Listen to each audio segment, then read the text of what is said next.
تاوتوێ بە سپۆنسەری کۆمپانیای دارالمولکی بابان.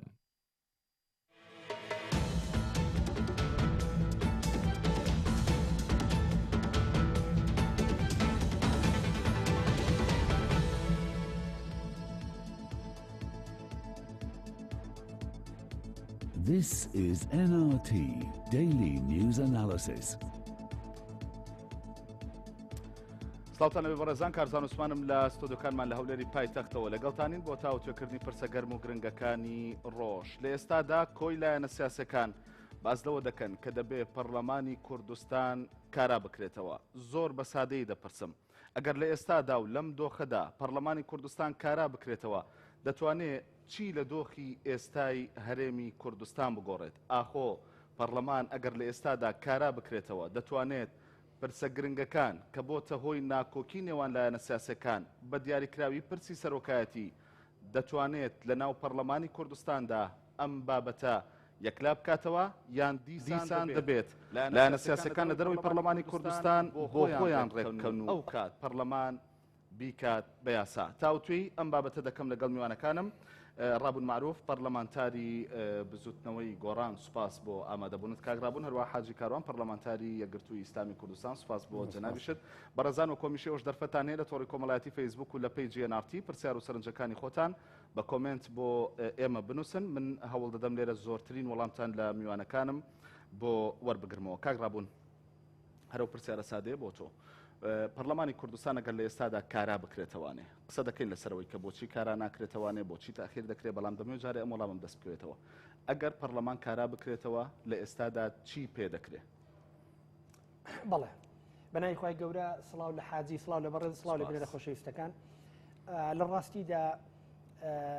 پەرلەمانی کوردستان ئەوانەی ئەو دیدەی کە باسی کاراکردنەوە دەکات زۆرتر مەبەستیانەوەیە لە ڕووی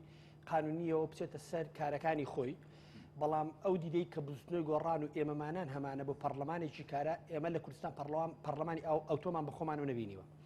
لە 2 ساڵی ڕابردوودا کە سەرۆکاتی پەرلەمانی کوردستان لە دەستی ئێمەدا بوو، ئێمە هەوڵماندا ئەوەی لە تواناماندا بوو خستمانەگەڕ بۆ ئەوەی پەرلەمانێک پێشکەشی گەلەکەمان بکەین کە بە معنای کەلیمە پەرلەمان بێ، لەوێ پەرلەمانی کوردستان ئەو ئیشانە بکات کە هەر پەرلەمانێکی دیموکراتی لە دنیا دەیکا، واتە تەشریع بکە بە ئازادانە و چاودێری دەسەڵاتی جێبەجێکردن بکە و نوێنەرەکانی گەلیش وەکو من و بەڕێز حاجی نوێنەرایەتی خەڵک بکەین لە بەردەم ئەو جیهەتانەی کە خەڵک پێویستی پێمانە بۆ نوێنەرایەتی کردنیان. بەڵام ئەو دیدەی زاڵە لە کوردستان کە بە درێژایی زیاتر لە 24 ساڵی پێشوو حکومڕانیان کردو لە کوردستان، دیدێکی وەکو ئەوەی ئێمەیان نییە بۆ پەرلەمان و حکوومەتی پەرلەمانی و دیموکراسی پەرلەمانی، بۆیە ئەوان دیدێکی تریان هەیە. ئێمە هەوڵماندا ئەو هەوڵە خۆتان دەزانن شکستی پێهێنرا و پەرلەمانی کوردستان بە جۆرێک ئیفلیس کرا کە ئێستا دەوامە قانونەکەی خۆشی ناکە. سەرۆکی پەرلەمانی کوردستان بەهێزی چەک پێشی لێگیراوە ناهێڵن بچێتە دەوامی ئاسایی خۆی. ئێستا پرۆسەکە لەو شوێنەیە کە هەموو خەڵک دەیزان پێویست ناکات دیسان دووبارە بکەینەوە. ئەو دیدەی کە دەڵێ کارای بکەینەوە زۆرتر مەبەستیان لەو بارودۆخەیە کە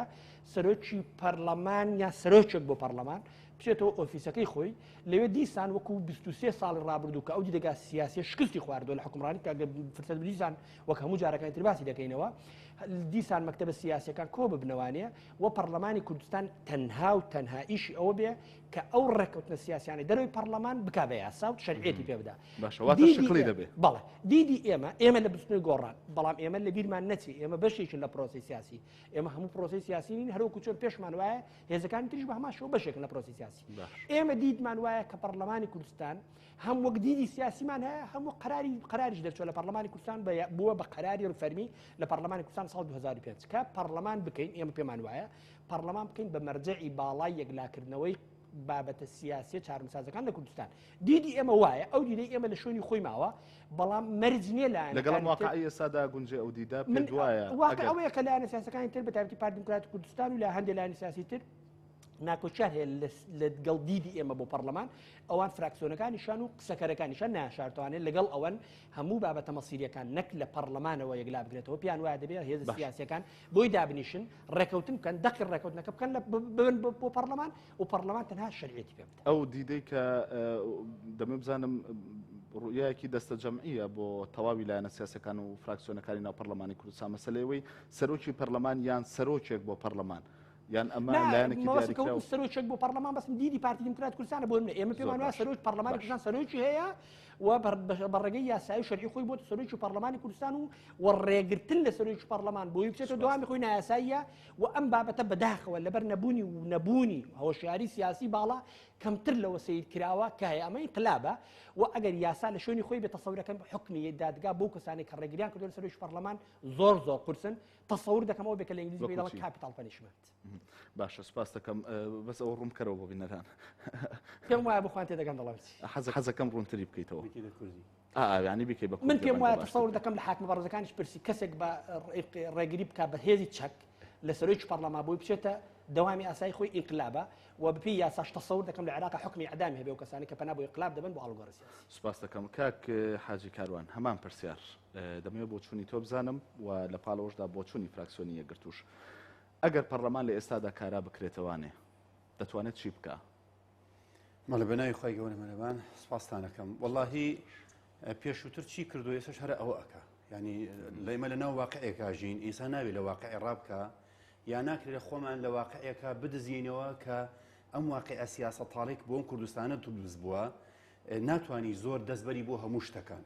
بۆ بەعزێ شت ئەتوانی ئەوەی کە لە دەسەڵات و سەلاحیەتی پەرلەمانە خۆ ئەوەی کاگڕەبوون باسی کرد بە تایبەتی ئەو پرسە سیاسیە چاربن و سازانە بە تایبەتی هەموو پرسانی کە مەرجعەکەیان بۆ پەرلەمانە گەڕێتەوە حتا بە سەرۆکایەتی هەرێمیشەوە ڕاستە دێتەوە پەرلەمان ئەوێ پەرلەمان یەکلای بکاتەوە بەڵام شتێکی تر هەیە لەم لاوە کە پێی ئەوترێ اتفاقات و توافق يعني يعني من خلاف نییە لەگە کاغڕابوونە ئەوە ئەبێ ئەم شخصیت و کەسایەتی پەرلەمان لە دەست نەچێت بە هیچ شێوەیە بەڵام ئەو گوتمێنە ناو واقعێکی سیاسیان کە هیچمان ئەوە ناخوازیین بە تایبەتی ئەو سێلایەنە کە معارەزەن هیچمانەوە ناخوازیین بەڵام ئەو دوو حیزبێ معارەزە بوون مەبەستە معارەزە بووین یعنی ئەو سێلایەن کە لە دەرەوەی دەسەڵات بووین بەڵام بەبێ شک و بەبێ پەردە من قساکەم با پارتی وێنشێتی نوعێکی تر تەسەوڕیان هەیە کە پێی ئەوترێ ئەبێ لە دەرەوە بۆ شێوازە حەلکرێ جەنابتان ئەگەر لاپەڕەکان هەڵدەینەوە کە چۆن سەرۆکی هەرێم لە پەرلەمان قەزیەکەیان بۆ یەکلا بوو بە چ شێوازێک دەنگی لەسەر دراو بە چ فەرتەنەیەک بوو هیچ حیساب بۆ دەنگدانەمانە نەکرا ینی ئەو عقلیەتە ئێسش هەر بەردەوامە بەڵام ئێستا من بەڕێی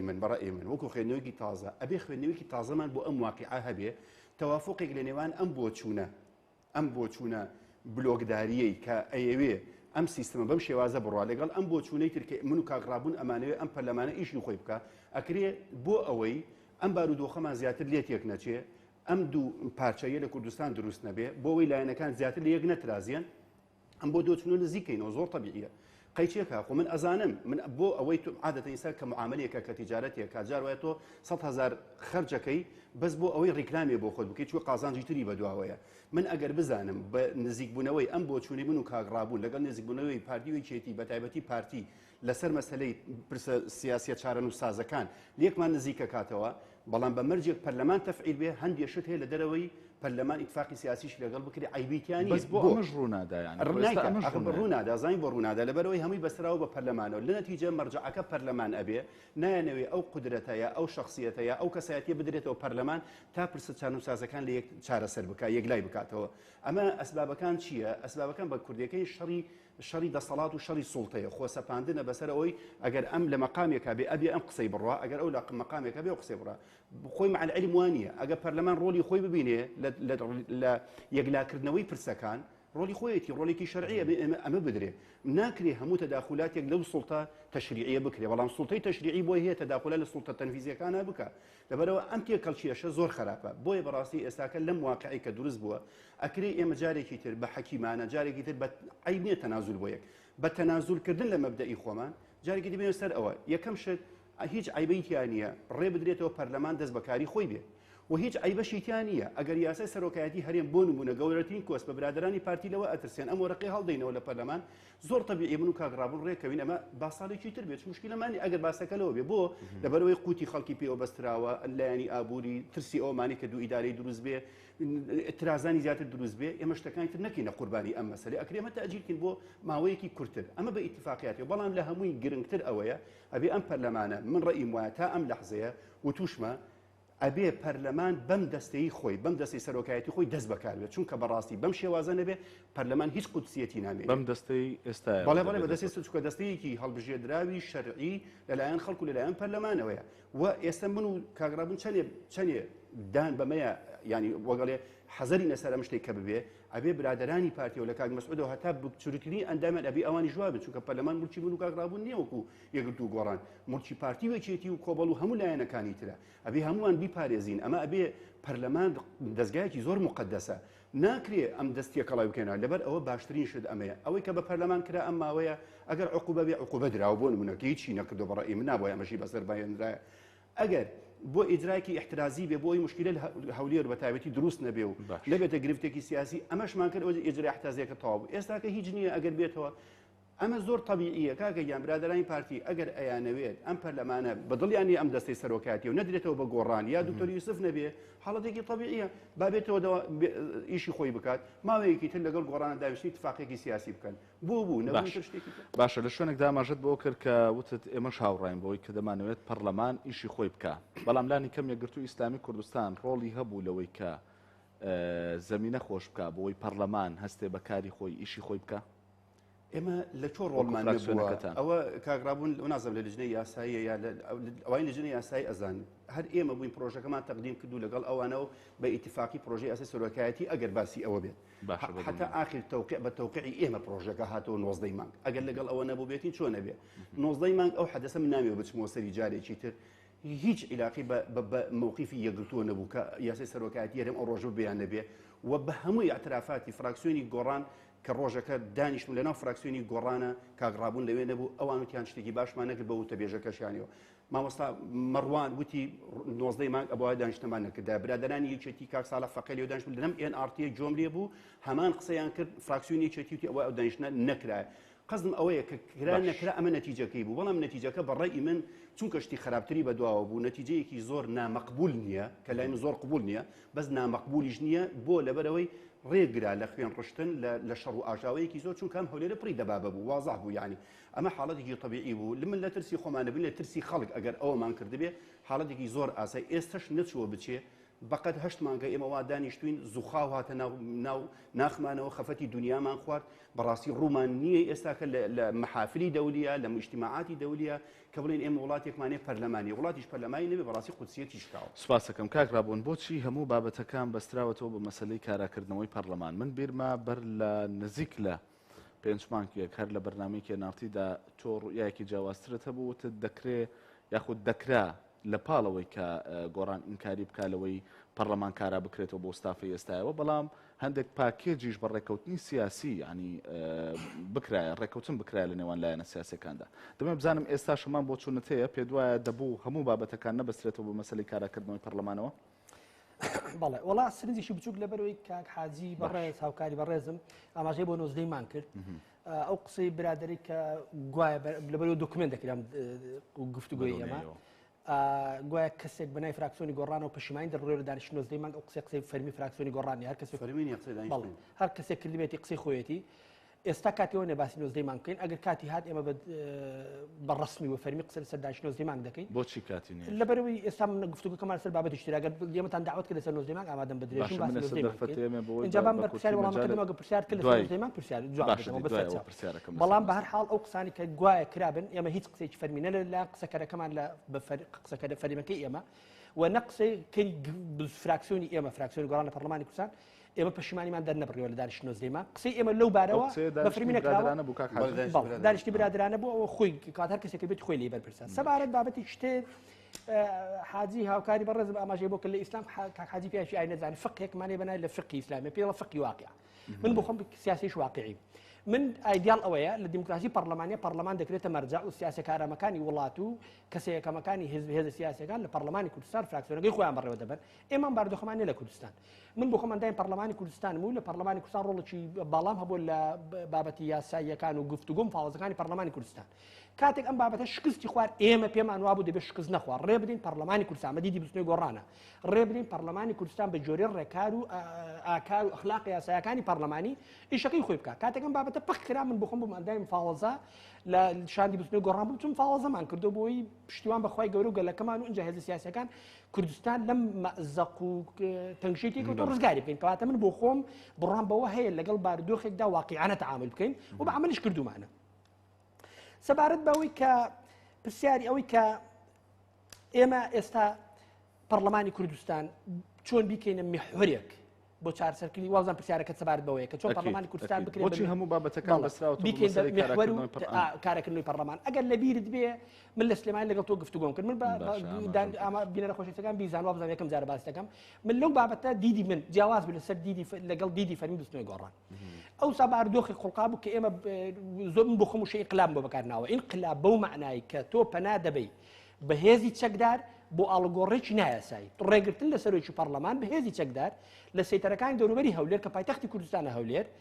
ئەمە جۆرێکە فۆرمێکە لە ئینقلاب و خەڵکانێک شەم وشە نەرمتران بەکارنەدا ئینقلابی سوی پشتیوان بەخوای گەورە الحەمدولله خوێنیتیانە ڕژاوە بەڵام ئەم بابەتە نایاساییە ئەمە ڕەتفعلێکی دروست کرد لای بستنەوەی گۆڕان بۆ اعتیباری تو ئینقلاب ڕەت دەکەیەوە بوو بە سیاسەتی فەرمی ئێمە بوو بەوەی کە دەبێت سەرۆکی پەرلەمان و وەزیرەکانی ئێمە بگەڕنەوە شوێنی خۆیان ئەم ڕێگری و تەگەرێ لە پێش ئەوان هەڵبژێرێ ئێمە ئینجاچین بۆ مفاوەزە بەڵام من دیدی شترم تەبەنی کرد وەک خۆم کە دیدی من بوو ئێستاش دیدی منە من پێم وابوو ئێمە لە جیاتەوەی بچین لەسەر نەتائیج ئەنجام گیریەکان گفتوگۆ بکەین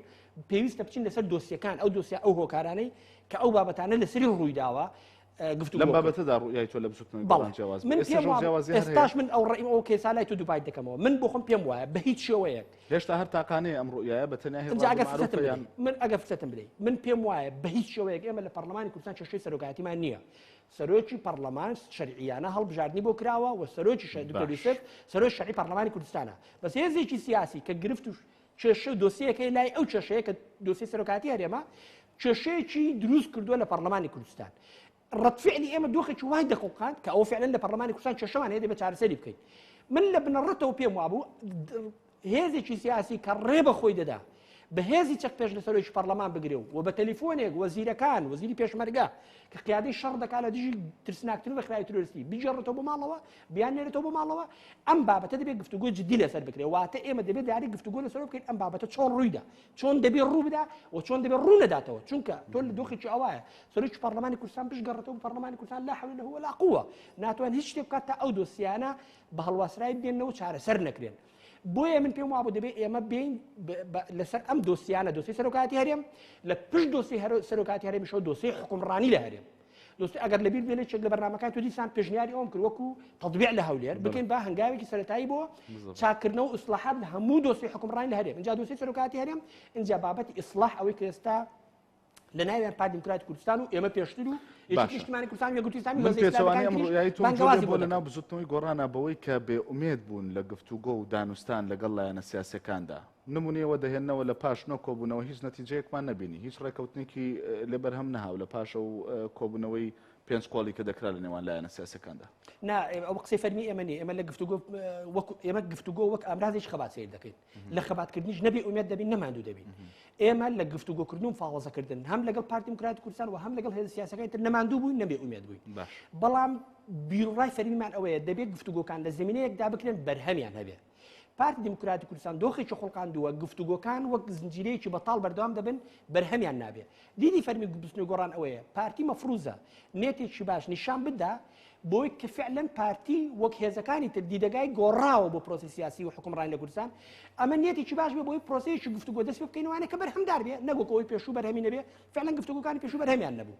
بەڵام تا ئەو کاتی پارتی دیموکراتی کوردستان بە نایاسایی ڕێ بگرێ لە گەڕانەوەی سەرۆکی پەرلەمان بۆ کاری ئاسایی خۆی کەواتە پارتی دیموکراتی کوردستان ڕێک هەمان دیدەگای پێشوو تەبەنی دەکات بۆ حکومڕانی لە کوردستان منش لێرەوە بە دڵای گشتی ڕادەگەیەنم دیدی حکومڕانی و هەموو پرۆسی حکومڕانی لە کوردستان شکستی خواردووە دیدی حکومڕانی لە کوردستان گۆڕانکاری ڕیشەی بەسەردانەیە بە دڵنیاییەوە 23 ساڵی تر هەمان تەجروبەوەک ئێستا بەردەوام دەبێت بەردەوام دووبارە دەبێتوانە بۆیە دەبێت هەموو هێزە سیاسەکان لە ناویشانە ئێمەش بستنەوەی گۆڕان دابنیشین ئیش لەسەر گۆڕانکاری ڕیشەی لە دیدمان بکەین بۆ حکومڕانی ئەوش ئەوەیە ئایا ئێمە بەڕاستی دیدێکی دیموکراتیانەمان هەیە بۆ حکومڕانی دیدی دیموکراتیانە بۆ حکومڕانی ئەوە نییە کە ئێستا پارتی دیموکراتی کوردستان پلەی یەکەم و یەکێتی نیشتیمانی کوردستان پلەی دووەم تەبەنی دەکەن دیدی بۆ حکومڕان ئێستاش ئەوە تەلەو بەرنامە تەلەڤیزیۆنی ئێوە قسەکەرەکانی بەڕێزان لە یەکێتی نیشتیمانی کوردستان کە من پێم وایە نەرمونیانیان زۆرترە بۆ پرۆسی سیاسی لە یەک پارتی دیموکراتی کوردستان دێن دەڵێن ئێمە لە دابشکاری پۆستەکان پۆستمان لێ داگیر کراوە یا هێزێکی سیاسی پێی وابێ لە 29 کورسی پەرلەمانی و 18 هێنابێ کاتێک چەند وزارەتێکی لێکم دەکات پێی وابێ لێی داگیر کراوە کەواتە دیدی بۆ دیموکراسی دیدی ئەو هێزە بۆ حکومڕانی وەک بنەمای دیموکراسی وەک بنەمایەک سفرە ئەم دیدە لای پارتی دیموکراتی کوردستان لەژێر سفریشەوەیە ئەم دیدە سیاسی و ئەم دیدە بۆ حکمڕان لە کوردستان دەبێت گۆڕانکاری بەسەرابێ واتە پارتی دەبێت بە فعلی بتوانێت تەسەور بکات کە لە حکمڕانی نەمێنێ بە دیموکراسیانە هەڵبژاردن هێزێکتر بەرەتە جێگەی من تەحەدا دەکەم پارتی دیموکراتی کوردستان بتوانێت هەر بتوانێت تەسەور بکات یەکگرتووی ئیسلامی کوردستان بە هەڵبژاردن بەرەتەوانی و هەولێری تەسلیم بکات نایکە پارتی دیموکراتی کوردستان ڕازینە تا ئەم کاتێک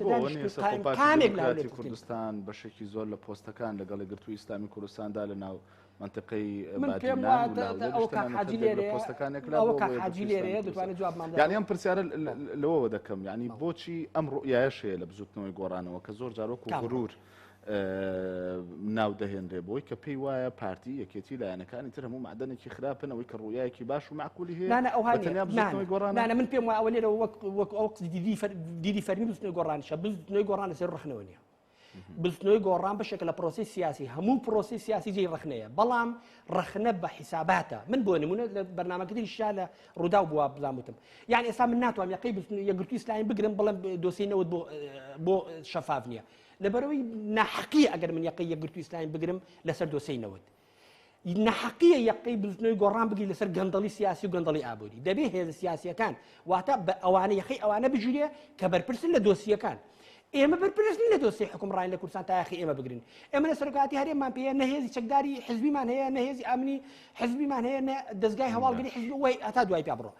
ئەوەی کە بە تەلیفۆنێک ڕێ بەخۆی دەدا لە کۆبنەوەی مەکتەبی سیاسی سەرۆکی پەرلەمان ڕێی لێ بگرێت بچێتە دەوامی ئاسایی خۆی وەزیری پێشمەرگە و وەزیرەکانی تر بە تەلیفۆن بنێرێتەوە ماڵەوە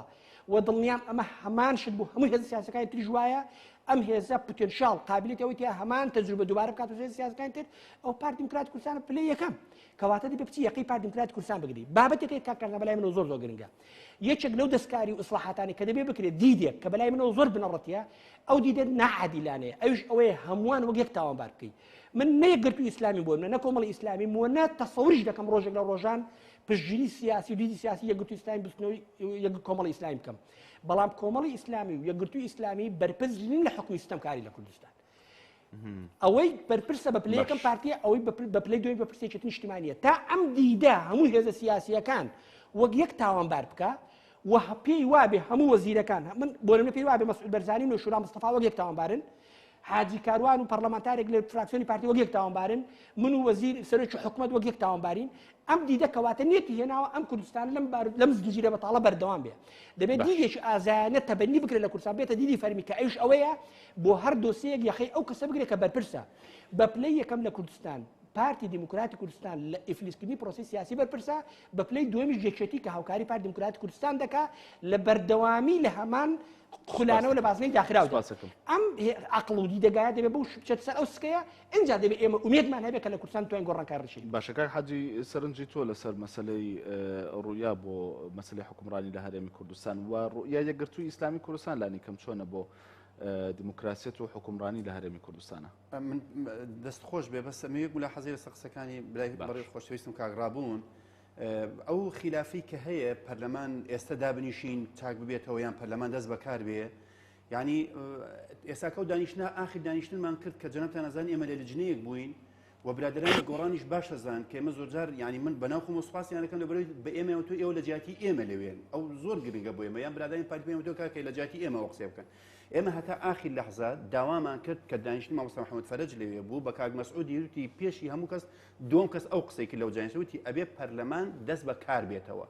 پەرلەمان کارابی بێتەوە بەڵام دەستەی خۆی نەبووە وتیان باش ئیترەوە بۆ هاتن لەدەوە کە یەکگرتوو زانیشەکە بە جددینیە بۆ معنایە یعنی بەو شێوازەیە کە ئێمەمانەوە بۆ طبیعی خۆی بەکار بێتەوە و جارێکی دابنیشتنەوە ئەو لەبەرەوە سەحبمان کرد یعنی ئەمە حاڵەتێکە منەڵێم ئەگەر وەگەڵێ چه حەسەن کەچەڵ حەسەن کەچەڵ هیچ مشکلەمان نییە ئەکرێ دابنیشینەوە بۆ کاراکردنەوەی پەرلەمان مادەم بۆ کاراکردنەوەی پەرلەمانە هەر بەدیری دانیشتن نییە بێژ چی بێت بەس آخر دانیشتن نەزانین بۆ ئەوە قسەکەی کاغرابوون 100% لەگەڵیم نەک بۆ دانیشتن بۆ دانیشتن بۆ ئێمە آخر بۆچی سەحبمان کە لەبەرەوەی هەر آخر شت دانیشتن هەر بۆ دانیشتن بوو ئەوە لەوێ بڕیار بدرایە کە لەوێ بڕیار نەدرا وتیان بچنەوە بەلای بزوتنەوەی گۆڕان بزانە ئەوان چی ئەڵێن کە هاتینەوە وتیان کاکە ئێمە بەم شێوازە ئەمانەوە وەکو خۆی بێتەوە ئیترەوە دیار برادرانی پارتی قایل نەبوون بەو شێوازە من یەک شت تێگەم لەم قسانەی تو ینی بۆ منە دەڵێ ئەگەر گۆڕان لەوێ حزوری هەبوو و کات بڕیارە درا و قرارە درا کەچی بکرێونیەتەکانی خۆیان من نامەوێت ئەو بخێنەوە بەڵام ئەکی تەسیری خۆی ئەبوو ئەکی تەسی زای بۆ ینی ئەلە لە قەلیسان ڕوو بە ڕوودا بنیش ینی زۆر باشتر بوو لەوەی کە ئەوە بکەن ینی ئەمەش حەقی خۆیانە من ناحقە نەم چۆ گوڵی غەدریان لێکراوە بە معنایەک ئەبواە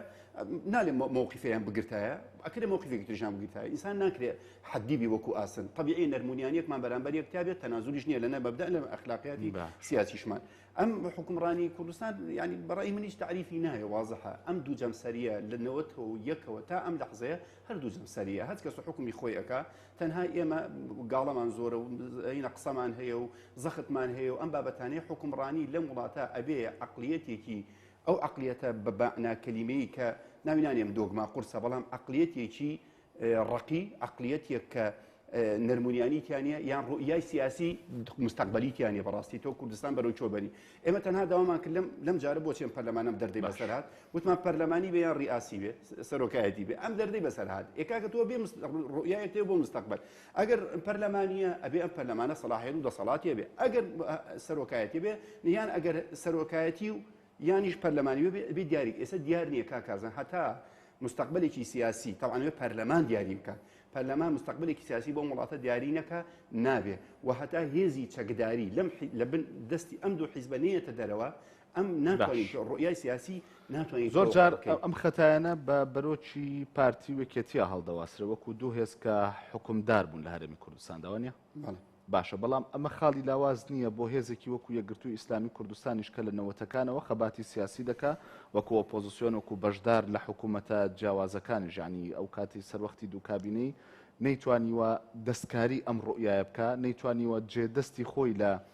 بەرەو پێشچوونی ئەم تەسەورە بۆ حکومڕانی دابنێ چی ئەڵێ ئەگەر ئێمە و هێزەکانی تر نەبە خراپتر نابوو ئەسڵەن ئەوەی کە تۆ ئێستا تۆزی بە باشی زانین پەنجەندەر تا حدێک نیمچە پەنجەندەرمیەکەیە بۆنی دیموکراتیەتەکەیە قبولمانەکە ناوە ئەوە قسە بکەین هەمووی ئەمە لە دەرەنجامی ئەو زەختە سیاسی و ئەو زەختە قسەکردن و تێکەڵاو بوونەیە ئێستا کە گەیشتوانە ئەبواە بە تەسەوری من خراپتر بواە یعنی ئێستا ئەمەی کە ئەیبینین نیمچە دیموکراسیەتێک هەیە و تا حدی قبولکردنی یەکتر هەیە بەڵام ئەو عەقلیەتی کە کاغرابوون ئیشارەتی پێدا بەوەی کە ئەو بگاتە قەناعەت یا منافەسە هەیە بۆ نەهێشتنی ئەو بۆ لابردنی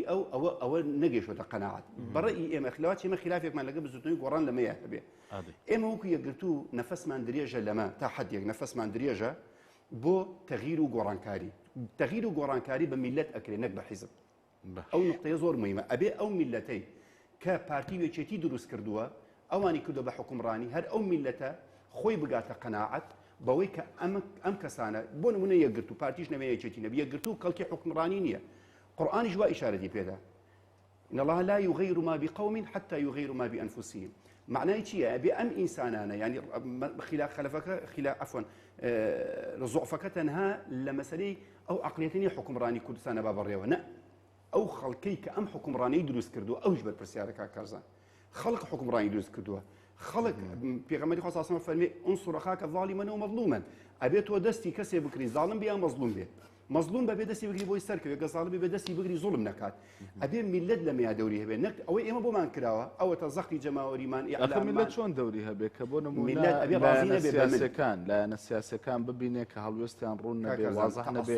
پشتگیری ڕاستەوخۆیان نەکا میلەت بتوانێ ینی چۆن ئەزانی چۆن ئێستا ئەوەی باوەڕ ناکەم لەم کوردستانە بیانی هەموو حیزبەکان ڕوئیای خۆیان دیارە ئەزانن یەکگرتوو ڕوئیای تەسەوراتی چۆنە بۆ حکومڕانی من ئەڵێم بیکە قیاس هەر حیزبێک ناخۆیە بۆ نمونە هەفتەی شوبات ئەمە من تەفسیرم نییە بۆی بە باشیان بخرا بەڵام وەکەوەی کە تۆ دەڵێ میلەت دەبێەوە بکە هەفتەی شوبات ئەگەر بابەتێکی خۆ کرد بوو خەڵک خۆی ئەمەی کرد کام لەلایەنە سیاسەکان تەبەنی کرد هەمووتان خۆتان لێ نەدزێەوە هەمووتان نەتانوت ئێمە لەگەڵ گێرە شێوێنین لەگەڵەوەدانین کە ڕوودەدا ینی بۆچی ئەمە دەستپێرن بە میلەت خەڵک چاو لەلایەنە سیاسەکانەکە جورئەتی لایەنە سیاسەکانە ئەمیشان دەدا بۆ ئەوەی کە چۆن بڕیار بدا کاکازان ئێستا بۆ نمونە ئەگەر ئێمە زیاتر بووینایە لە پەرلەمان بە هەر سێ لایەنەکەوە لە پارتیۆکێتی زیاتر بووینایە شتی زیاتر ناکرا بەڵام باسەکە لەوەیە وەگوتم ئەگەر ئەم میلەت هەمووی ڕێی بگۆڕێ بۆ نمونە قەزمۆنێ دەنگبێشتی پارتینە خەڵک واتێ نەگا ئەبێ ئەو میلەتە بگاتە قەناعەتێ کاکە گیان ئەوە بەشێکی لەسەر میلەتە یعنی حاکم میلەت دروستی ئەکا حاکم زاڵم بێ عادل بێ میلەت دروستیەکە یەکێک لەو سیفەتە جوانانی کە ئەو ئەوروپایە بینی لا ئێمە میلەت دروستیەکە ئێستا حاکم کێ دروستی کردووە یەکێک لەو سیفەتە جوانانەی کە ئەوروپا دڵی پێخۆشە ئەو من نازانم بەستە چی بوو لە دروستکردنەکە بەزە خۆتان سەرستانەیە لەسەرەوەی کە لا ئەنگریە حەزب بە تەسکیە حزبیدا ئەفۆنمێت تاکی لەسێ دەنگدانە لایەنگریە دیفاعکردنە لێ شەڕکردنە بۆی بەڕاستی ئەمانە هەمووی ئەسبابن کە ئەو باچی نییە لەسەرەوە تا کاگرابوونە لێ بگۆڕێ ناگۆڕێ بۆچی بگۆڕێ خەڵکێک لەگەڵێتی لە جاران زیاتر 6 کورسی زیاتر هێنێ هیچ مشکلەی نییە لەبەرەوە من ڕوو بۆ ئەم حاڵەتە ئەو ڕوئایە ئەوە هیچ ئەبێ خەڵکە سیاسی بەڵام ئەوە چی گۆڕێ ئەم جیلەی کە ئێستاکە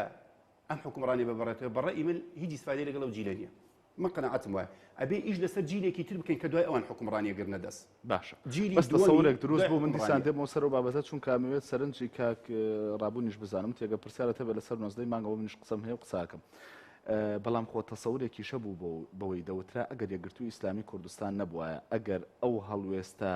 دوودیوەی یەکگرتووی ئیسلامی کوردستان نەبوایە پەرلەمان بەڕێوە بوو بۆ ئەوەی کاری خۆی بکە بۆی بکەوێتە سەر پێ بۆ ئەوەی ئەو بڕیار بدا کە بابەتە سیاسیە گرنگەکان هەموو بابەتە استراتیژەکان لەم هەرێمەدا ئەو بە یەک لای بکاتەوانێ دوای ئەوەی لە دوای 19 مانگەوە چ شتێک ڕێگر بوو لەوەی دانیشتەکە بکرێتەوە هیچ بۆ دکتۆر یوسف نەیکرد بۆ بزنەوەی گۆڕان داوای نەکرد بۆ کۆمەڵ داوای نەکرد بۆ یەکێتی داوای نەکرد بۆچی نەکرا ینی لە بینی 19 مانگە تا و کاتی دکتۆر یوسف ڕێی لێگیرا من عددی ڕۆژەکەم لەبیر نییە بە دقیقی لەوانە کاگرابن بزانێ چەند فترەیەکی زۆر بوو زانمێکێک لەوانە یان یەکگرتووی ئیسلامی کوردستان بوو هیچ مشکلی نەبوو پێشنیازی کۆبوونەوەی پێنج قۆڵی و لە دەرەوە باس لە پەرلەمانە ئەو بۆ خۆی ڕێگری نیە لە پەرلەمان ینی داواتان کرد نا ڕێگر نیە و باسی دانیشتێکی تر بۆ ئەو مەسەلەیە بەڵام باسەکە لەوە بوو لە دوای 19 ئابەوە هەتاکو ئەوەی کە ڕێ لە دکتۆر یوسف گیرا ئەو زەمەنە بۆچی سەرۆکی پەرلەمانی ئەلانی دانیشتنیە کرد زۆر طبیعی بوو هەر بۆ هەمان باس بۆ باسی سەرۆکایەتی هەرێم دەرکیان بە قەزێکە کرد ئەمە یەک دووەم کاکازان ینی شتێکی تاریخی ڕجان بە تایبەتی ئەو گەنجەی خوارەوە کە بەعزێ مەسەر تووڕێ لێ مووقیف یەکی لە 19 ئابە ئێمە لە 19 ئاب هەتاکو شەشی بەیانی لایەنەکان دانیشتن بە شایدی کاگرابوون خۆی لەوێنەوە بەڵام ئەوە وەفدی بزوتنەوەی گۆڕان و کۆمەڵ و یەکێتی لەوێ بوون وا دەرنەچوونە دەرەوە کە ئەو ڕۆژە دانیشتنە بێت تا ئەگەین هەتا ڕۆژی شەممە 3 ڕۆژ هەر ئەوەندە وا دەرچوونە دەرەوە ئێمە کە چوینە ئەوێ قیادە بێوتیان کاکە گیان دانیشتنەکە نابێت تا ڕۆژی شەمە بۆی لایەنەکان لە دەرەوە ڕێکەون ئەوانی ئێمە ئەو پێنجە لە بادینان بوون هەتا پێیان ماوە گەشتە سەعات 9:30 من مباشر سەعات 9:30 لە تەلەڤیزیۆنی وار وتم دانیشتن نابێت چونکە هەم زانی دانیشتن نابێت لەوێ بوونا حضوریانە بۆ آخر ینی خۆسەرەوەشەوەی ئەوان گوتیان کاکە مادەم بە ئێمە وتراوە دانیشتنەکە نابێت ڕێکوتی ئێستاکە بەڕاستی ئێمە ناین بە هەر حاڵ شتەکە من بە تەسەوری من یەکەم خوا عەلیمەکە ئەو قسەیەکەم درۆ نەبوو بە حیزبی خۆم بۆ باو کشمی ناکەم والله نا خطی استراتیجی یەکگرتوو بوو کە ئەو دوو بەشە ببێت 5 بە 5 بێت کە ئەڵێم سوێنە خۆم بۆی خەڵکی تر دڵ تەمین بێشتی وانە بوو شتەکە قەدەری بوو یا ڕەئی بوو واهات بەڵام لە نەتیجەیە لەسەر ئەمنی و ئاسایشی کوردستان خێری تا بوو بۆ قسەیەکی طبیعیەکەم ئەگەر ئەوە نەبووە شتێکی تر ڕوو ئەدا لەوانەیە شتی تر خراپتر ڕووی بدایە بەڵام لە نەتیجەیە ئێمە چی خراپتر لەمە چی یانی کارزان ئەوە خەڵکی هەولێر باش دەزانن ئەو هەموو دەبابەیە هات هەمووی لە تەنیشتی ماڵی سەرۆکی حکومەتەوە بوو لەوێ ئەو عالەمە ئەیبینی هەرچی قوات و چەکداری ئاسایش و نیوەی پێشمەرگە هاتبووە خوارەوە لە حدودی ئەو هینەی کە تۆی پێی دێگەڵا خۆم ئێستش ئەو ڕۆژە هاتمەوە دابەزیم لەوێ ئەو حەفاری پێێنە حەفارەکە لێوە بوو کە لە 19 ئابۆیتر ئەو حەفایدن ڕێ نەمێنێ ئەیتر ئەم حاڵەتی کە بە دووسەر دوتوریسفادا ئەو ڕۆژاوای هەمووی بکرا بە یەکگرتووت بە کۆمەڵت بە یەکێتی شتی خراپ دروستە بوو بەڵام من قەزم ئەمانزانی ئەبێت بەڵام بە سەبەب وامان نەکرد شتەکە خۆی ڕوویدا لە نەتیجەیە خەیتە بۆی ئەمن و ئاسایشم کوردستانە تێک نەچێت بەڵام پرسیارەکە لەوەیە ئێستم پرسیارەکەم لەو ڕۆژەوەی دکتۆر یوسف چۆتەوە سلێمانی یا عەفوەن لە سلێمانی نەچۆتەوە نەیانێژ بێت لێ بۆچی ئەلانێکی دانیشتن ناکە بۆ ئەڵێ ئەگەر نیساب تەواو بێ ئێمە دانیش نەکەیت تۆ زوزانی نیساب تەواو نابێت بۆچی نایکەیت مەسەن تۆ بەیسەر باسەکەمان لە پەرلەمانەوە نییە وەرە با دکتۆر یوسف وەرەقەیەکی تر فڕێدا بۆ نمونە پارتی ئیحراجکە بڵێ کاکە با دانیشتن هەبێت بۆچی فراکسیۆنی گۆڕان بۆ نمونە بۆ بە دکتۆر یوسف ناڵێ با دانیشتن بێ بۆ لە 19 دوای 19 ئابەوە دکتۆر یوسف دانیشتێکی تری نەکرد لەسەر مەسەلەی سەرۆکایەتی هەرێم ئەمە هەندێک شت هەیە یعنی لە دەرەوە بازی مەسائلی سیاسی پێویستی بە ڕێکەوتنە کە لە دەرەوە ڕێک ناکەی چۆنە ناو پەرلەمان ڕێکەکەوی یعنی بەجددی ئەمە نالێم خۆڵ خەڵەتان دەبڵام خۆ دزینەوە لە بعضی هەندی حقایق و ئەزانین یعنی کە ئەنەمە ئاگامان لە دەرەوە نییە لە 100% لە دەرەوە ڕێک نەکەوێت لە ناو پەرلەمان ڕێک ناکەی وازەحە بۆیە زۆر طبیعی ئەمە شتێ بکەین بە قوربانی شتێکی تر باشە بەس لەو ساوا گفتوگۆکە لەسەرەوەی کاگرابوون درەنگ هاتمەوە لە هەت بەڵام پرسیارێکە ماوە گفتوگۆکە لەسەرەوەی کە ڕۆیای لایەنە سیاسەکان بگۆڕە دیموکراسیەت بچێتە پێشەوە لە هەرێمی کوردستانە بەڵام پێ وایە ئەوەی کە ڕێگری لە سەرۆکی پەرلەمان کراوە حاڵەتێکی باشە و هیچ ڕووی نایەوە باشتر بوویانەوەی تەفسیرت کرد کاکازان منەوەوتەوە وا تەفسیرت کرد بەوەی کە ئەمەی ڕوویە باشتر بوو لەوەی چاوەڕێی خراپترمان کردە ئێستا باسم لەو ڕۆژە دێ نانە ئەو ڕۆژە 19 مانگ شتی خراپتر ئەبوو ئەمەی کە ئێستا ڕووی داوە بەسەر پەرلەمانە یعنی من عەرەقی شەرمەزاری دابچڕم داچۆڕم تۆ بەڕاستە ناشرینترین شت لە هەموو تاریخی کودا ڕووی دابێ لە دوای 74ەوە ئەمە بووە بەڕێی من ئەوەندە قورسە ئەوە قورس نییە کاکە تۆ پەرلەمانێک انتخابات و ئەو خەڵکە وەستاوە بۆ من قەت لەبیر مەچێ کابرا لە گەرمیانەوەلی خۆ برایەک مەیە شەلە لە بە باوش بردوومە نیم سەعات کردومەتە سەر کۆڵم دەنجی داوە تو نابێت شعوری ئەو خەڵکە مڕاعات بکەیت تێ دەنگەدا و پەرلەمان دروستکە پەرلەمان بکەم شتیوانیە بەڵام باسەکەم لەوە بووتم باسی لە 19 مانگ بووتم شتی خراپ ڕووی ئەدا سپاس دەکەم کاک ڕابوون لەسەر مەسەلەی 19 مانگ یعنی تاوەکو ئێستاش ڕوون نییە بۆ نموناوە تا یەکگرتووی ئیسلامی کوردستان بم جۆرە بابەتەکە ئاجڕێتەوە لە بزوتنەوەی گۆڕان لەلایەنەکانی تر جۆمان لە قسەی جیاوازتر دەبێت بە وازەحی ئەوەی ئەو ڕۆژە ڕوویدا چی بوو و تۆ شتێکە بوو ویستت باسی بکەی بەڵامتە تۆ پرسیارت نییە لەسەرەوە ئێستا پرسیارم کرد با بیزانێ دەزانی من وەک هاوڕێ ئەوە دەڵێم یعنی گفتوگۆکە ئێمە لەسەر کارەکردنەوەی پەرلەمانە من بۆ خۆم پێم باشە ناکارایی پەرلەمان پەیوەندی بۆ مانگەوە هەیە هەندێک دیدی فەلسەفی تەنانەت ناچارم باسی بکەم کە بەفعلی دیدێکی فەلسەفی معقەدە ئەوش ئەوەیە چه گۆڕانکاری دەکا بازام نزیکەی 10 دقیقە قسەی لەسەر کرا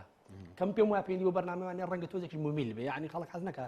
دابنیشێت چونکە ئێستا خەڵک ڕەنگە زۆرتر حەزکەن لە گوێ بابەتە سیاسی و دیدە سیاسەکەی ئێمەمانان بگرن کام پەرلەمانە چۆن کارا دەبێت بەڵام ئێستا من ناچارم سەرنجی خۆم بڵام شکەوەکو بڵێ سکوت علامە فەرڕەدا شکە ڕازی نی بەو دیدەکە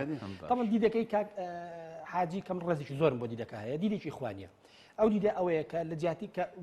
بالمناسبە وەڵامی 19 ئاگام لێ بەڵێ تاکید کە دیدێکی ئیخوانی باشە مادەم باسی ئەوت کرد با من جارە پرسیارەکە ئەوە لێ بکەم سەرنجەکانت لەسەر قسەکانی حاجی کاروانیش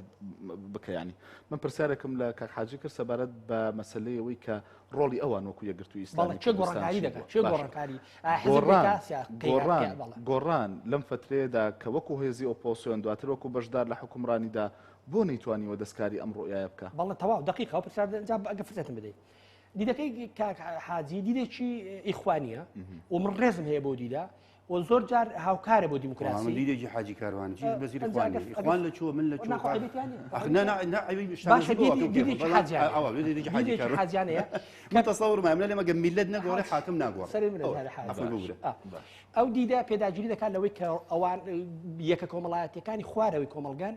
بڕۆڵی شێر بەشی شێر دەجێڕن لە گۆڕانکاری سیاسی کۆمەڵایەتی من خۆم وەک ڕابوون معروف بڕان بەوە نیە بە قوڵی بڕان پێی نییە من پێم وایە بە پلەی یەکەم کەسایەتەکانن ئەوەی کە کۆمەڵە حشتەوانی عەرەبی کرد بە نەتەوەیەکی مەزن و ئیمپراتۆریەتی بۆ دروستکردن جگەل لە دیوە ئاینەکەی کەم بڕوام وایە پێغەمبەری ئیسلام صلی الله علیه وسلم وحی بۆ هاتووە پێغەمبەری خوددایە ئەو دیوە لێرە لێگەڕێ بەس وەک کەسایەتی ئەوە محەممەد المستەفایە عەرەبی کردو بە نەتەوەیەکی گەورە و گرنگ نەک لە خۆیانەوە کۆمەڵە پێپەتی بوو بن بە نەتەوەیەکی گرنگ و ئیمپراتۆریەت دروستکەن و قسەیەکی بەناوبانگی عومەری کوڕی خەتابەیە لەوبارەوە دڵنیام حاجی دەیزانێ حاجی دەڵێ ئێمە کە بووین بە منەتەوە گەورە و گران و ئێستا حکمی ئیمپراتۆریەت معناکە ئیمپراتۆریەتێک دەکەین ئەوە لەبەر ئەوەی ئێمە کۆمەڵە شیروان و فارسی ئازای نه ئەوە ئیسلام ئێمەی کرد یعنی چی یعنی کۆمەڵێک ئایدیا کۆمەڵێک فکرە ئێمەی کرد بە منەتەوە مەزنە کەواتە بە پلەی یەکەم ئەو کەسایەتیەکان ئەو ڕەنگەی منە گۆڕانکاری کۆمەڵایەتی گەورە دەکەن ئەم کەسایەتیانە چێن خاوەنی کۆمەڵێک دیدن خاوەنی کۆمەڵە ڕوئیان کە ئەو ڕوئیانە توانای هەیە نەتەوەکان و پرۆسی سیاسی و کۆمەڵایەتی و منطقە لە ڕەگ و ڕیشە و هەڵگەڕێتەوە بە تاکیدش ئەو کەسایەتیان پێشەوەی هەر شتێک بن کەسایەتی ئازاد من پێم وایە ئەوەی کە پرۆسی سیاسی لەمەوە تەفسیری کەسایەتەکانی ئەو دێم پژیل لەوە تۆ دەکەم کە من بۆ خۆم پێم وایە ئەگەر کەسایەتی سیاسەکانی ئێمە حزب سیاسەکانی ئێمە پاڵی لێ بدەنەوانێ بڵێن خەڵک بۆ خۆی لە شێخەڵاو لە شەقامی سەهۆڵەکە گۆڕانکاری کۆمەڵایەتی دەکەن و کوردستان لە مەرحەلەیەک و دەبنە مەرحەلەیەکی تر دڵنیا بە 100 تاکە ساڵترا بەردەوام دەبێت نه ئەوە کەسایەتیەکانن من پێم وایە ئۆپۆزیسیۆن و عقلی ڕخنەگرانە لە کوردستان بە پلەی ئیمتیاز بە بەشی شێر لە شورا مستەفا خسوێت سەر ڕێگا ئەو کەسێک کە ڕۆڵی جەڕاوە شورا مستەفا بووە ڕاپەڕینی کوردستان بەشی شێر و قائیدەکەی شورا مستەفا بووە هەرچەندە قسەیەکی مارکسێ دەڵێت تاریخ سەرکەوتەکان دەیژێڕنەوە لەبەر شورا مستەفا ئێستا سەرۆکی هەرێم نییە و حزب سیاسیەکەی ڕۆڵێکی گەورە ناجێڕن حکومڕانی خەریکە ڕۆڵی پراوێز دەکرێت ڕۆڵی کۆمەڵی خەڵک هێندراوەتە پێشەوە کە ڕۆڵیان زۆر پراوێزی بۆ لە ڕاپەڕین و ئەوە کە قیادی ڕاپەڕینی کردو و ڕاپەڕینی کردو و باسی حزبی باسی لە بەشێکی کوردستان دەرکردووە نەو شورا مستەفا بووە کەواتە ئەوە نەو شورا مستەفایە نەتەوەیەک لە ئیفلیجی و خاوەنی 500,000 جاشەوە زیندوو دەکاتەوە بۆ ئێستا شەروایە اینجا لەبەر کۆناغی دومی هەر ئەوە دیسان لە شورا مستەفایە نەتەوەیەکی بێئومێد نەتەوەیە کە پێی وایە مەسیری ئەوەیە دوو بنەماڵە و دوو حیزبی سیاسی کۆمەڵک گروپی مافیا بۆ هەتا حکمی بکەن دێ ڕاپەڕینێکی سیاسی مەدەنی دروست دەکا و پێی دەڵێ بستنەوەی گۆڕان و لەگەڵ خۆیان کۆمەڵک هێزی تریش هەڵپێز دەکات دێکا بە دیدەگای ڕەخنەگرانە بڕۆن ئێوە ڕۆژنامە نووسن راپۆرت ئامادە بکەن بەرنامەی دوو درێژ ئامادە بکەن لەسەر دیدی ڕەخنەگران لە کوردستان پێش دەرکەوتنی بستنەوەی گۆڕان و دوای بستنەوەی گۆڕان ئەمە کەواتەم بەسم تەنها پێداگیریە لەسەر ئەوەی کە ئەوە کەسایەتەکانن ئەوە دیدی قوڵی فەلسەفیە ئاڵگۆڕی لە کۆمەڵگایەکان خۆی لە خۆیەوە سەبارەت بە نۆزدەیمان سەبارەت بە نۆزدەیمان من پێم وایە ئێستا ئێمە لەناو پرۆسەیەکیان ئێستا لە چەقیان بەتایبەتی من خۆم ئەندامی شاندیم فازی بستنەوەی گۆڕان من لە ناو بستنەوەی گۆڕانی شاوڕەکانی شادی ئەوم بۆ دەدەن و زۆر جار فشارم کراوە سەر ناو بستنەوەی گۆڕان و ناو بستنەوەی گۆڕانیشەوە بەو ئیعتیباری پێم وا بۆ ئێمە لە دۆخێکداین دەبێ هەموو لایەنە سیاسەکان ئامادەی تەنازول بن ئامادەن بنەرمی بۆ یەکتر بنوێنن لە پێناوی ئەوەی وڵاتەکەمان لە مەرحەلەیەکی دژوارەوە بخینە مەرحەلەیەکەوە کە بە قازان جگەلەکەمان بێ من بەردەوام لە پەرلەمانی کوردستان بۆ ئاڕاستی ئیشم کردووە بەڵام دانیشتنی نۆزدەیمان کە بڕ ڕێگارە یاسایەکانی خۆی جێبەجێ کرد لەسەر دانیشتنی نۆزدەی مانگ و ئەو لێکەوتانی لە دوای نۆزدەی مانگەوە هات نابێت دکتۆری یوسف محکەمە بکرێت دەبێت بە پلەی یەکەم ئەوانە محکەمە بکرێن کە حاجی کاروان وتی ئەگەر دانیشتەکەمان بکردای تۆزی پەرلەمانە باسمانە دەبێت وات نەوت حاجی چێ ئامادەیە تۆزی پەرلەمانی کوردستان بە حەوادا بەرێ لەسەر دانیشتنێکی دیموکراتیانە دەبێت خاڵی یەکەم ئەوە محکەمە بکرێت لەوە بینە خوارەوە تا بە تەواوەتی لە پرۆسەی محکەمەکردنی ئەو هێزە سیاسیە نەبینەوە لەسەر ئەوەی کە ئامادەیە تۆزی پەرلەمانی کوردستان بە حەوادا بەرێ لەسەر هەموارکردنەوەی یاسایەک قسەکردن لە دکتۆری یوسف و کەموکورتی دکتۆری یوسف و کەموکورتی فراکسیۆنەکان هەمووی بەلا ڕێدابردننی پرۆسەکەی بە تەواوەتی بۆ شوێنی تر کە من ئەم دیدەی ڕخنم لێ هەیە باشە ئەم دیدە لە ئەو ڕوایای گۆڕانکاری بەسەردادە لە پاڵکاراکردنەوەی پەرلەمانە کە خواستە گفتوگۆ بکرێت لەسەر ئێمە پێشتری گوتمانە پارتی دموکراتی کوردستان نەرمی نیشان بدا نێت نیشان بدا بۆی کە دیدەگای ئاڵگۆڕی بەسەرهاتەوە بۆ مفاوەزە لە پێناوی گەلەکەماندا ئامادەی کرانەوەی تایە ئەوش کەمتریشتەوەی ڕێ بە سەرۆکی پەرلەمان بدا ئێمە ئامادەی مفاوەزەی بۆ هەموو دۆسیەکان سەرنجتەی زۆر بە کورتی تاوەکەم من تامان لەگەڵ ڕێزم بۆ خەباتی کاگنێو شیروان و شخصیەتی کاگنێو شیروان و کاک مەسعود و مام جەلال و هەرچی قیادات هەیە لەم وڵاتەمی بای خۆی خەباتی کرد بەڵام پێشی کاگنێو شیروان ئێمە شەهیدماندا بۆ دژایەتی گەندەڵی ئێمە بارەگەمان سوتا بۆ دژایەتی گەندەڵی ئەو کاتە کاگنێو شیروان شەریکە بەشی یەکێتی بوو لە گەندەڵی ئەمە یەک وڵات حاجی دووەم شخص بوو کاتڕابوو دووەم شخص بوو ئەوایە من قسەیەکی کاگنێو شیروان ئێستاش من شاناز ئێک دەخافون بگورە بوتم ناتوانم دەتوانین جێگیری مام جەلال بۆ ناتوانین حاجی تۆ مسلمانی دەبێت بیسلمێنی حکمێک بدەیت دەبێت بیسلمێنی ئەگەر سلمان قسەی خۆیەتی نابێت قسەی خۆیەتی لە کتابەکەی کاگنێو شیروانە لە ساڵی 95 دەری کرد ئەڵێ سەتا هەفتای واریداتی ئەم وڵاتە بۆ پارتی وێکێتیە بەس تۆ حکومەتی لە شیروان خۆی من قیادەیە ڕابط قیادە بووە یعنی تۆ خەباتی یەکگرتووە بەکەم مەزانە ئەو شەهیدمانداوە لە ئێمە بووین بە وێرانە وتمان ئەبێ گەندەڵی لەم کوردستانە نەبێنێ شەهیدیشمان لە پێناویدا حیزبێکی تر شەهیدی نەداوە ئەمە یەک دووەم بەڕاستی تاوی کردوانە زۆر من ئەڵێم بەڕاستی جارێکی تر بۆ ئەوەی ئەم کوردستانە بێتەوە سەرخەت ئەبێ پارتی تەنازول بکات لەو ڕێی خۆی و گۆڕانیش تا حەدێک نەرمی بنوێنێ بەڵام بەبێ تەنازول لە سەرۆکایەتی پەرلەمان زۆر سپاس بۆ حاجی کاروان پەرلەمانتاری یەکگرتووی ئیسلامی کوردستان سپاس بۆ ڕابن معروف پەرلەمانتاری بزوتنەوەی گۆڕان سپاسانەکەم کە میوانی تاوتێ بوون ئازانی نافتی سپاس بۆ ئەوش سپاس بۆ سەرنج و کۆمنتەکانتان کۆمنتیەوە میشە لەسەر شاشەی نافتی بەدەردەکەوێ و هەمیشە مەودای پرسیارەکانی من فراوانتر دەکات تا بەرنامەکەی دیکە هەر شاد بن لە تەلەڤیزیۆنی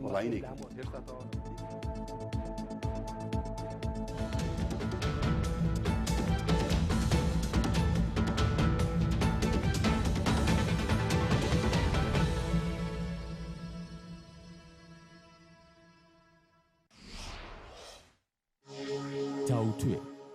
بە سپۆنسەری کۆمپانیای دارالمولکی بابان